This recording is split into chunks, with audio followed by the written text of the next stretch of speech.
kosher, non-kosher, hooves, chewing cud. And people think, okay, this is the food Parsha. Let's survive it.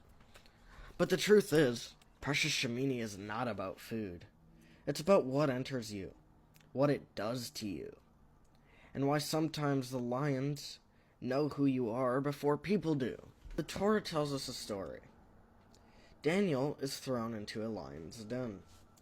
Real lions, hungry lions, not storybook lions. And they don't touch him. Why? Well, the Zohar says something shocking. The lions didn't harm Daniel because of the Kedusha that radiated from him. And that Kedusha came from the fact he guarded what he ate. Let that sink in. Daniel didn't escape because he had a sword. He didn't escape because he was louder than the lions. He escaped because his inner world was different. And the proof? When the people who accused him are thrown in later, the lions don't wait. They don't hesitate. They don't feel merciful. Because the miracle wasn't that the lions were asleep. The miracle was that they recognized Daniel as someone else. Now the Torah switches gears and starts listing signs of kosher animals. Split hooves, choosing cud, technical details. And the Torah is basically saying, we're not guessing. These are rules. But then Chazal come along and say something deeper. Kosher food doesn't just affect your stomach. It affects your mind, your heart, your soul. The book says it straight. Forbidden food clogs a person. It dulls sensitivity. It strengthens Yetzer Hara. It makes a person less capable of serving Hashem, which explains something we all feel but rarely say aloud. Why is it sometimes so hard to focus? Why does everything feel heavier? Why does Kedusha feel so distant?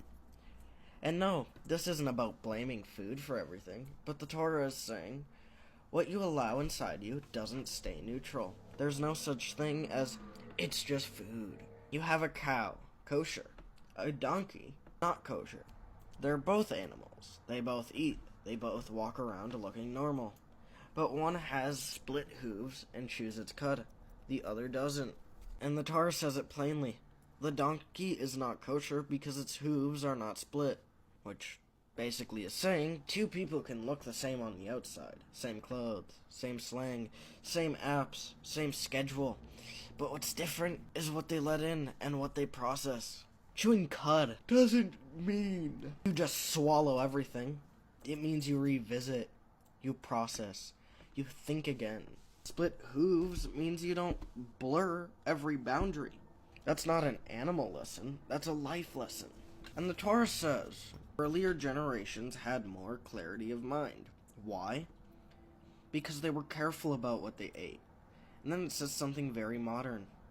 Today, everything says kosher. Labels, restaurants, products. But that doesn't mean everything is spiritually neutral. And that hits hard because we live in a world of everyone does it, it's probably fine. Relax, it's not a big deal. Parsha Shemini quietly says, you don't become Daniel overnight. You become Daniel by 1,000 small choices no one applauds. And here's the takeaway. Parsha Shemini is not threatening us. It's empowering us. It's saying, you don't realize how much strength you're building. You don't see the Kedusha forming. You don't know what dangers quickly step back because of who you are becoming.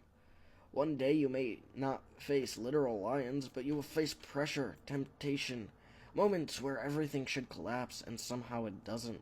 And people will call it luck. But the Torah calls it who you let yourself become. Good Shabbos. Thank you for listening, and I hope you have a great weekend. Goodbye.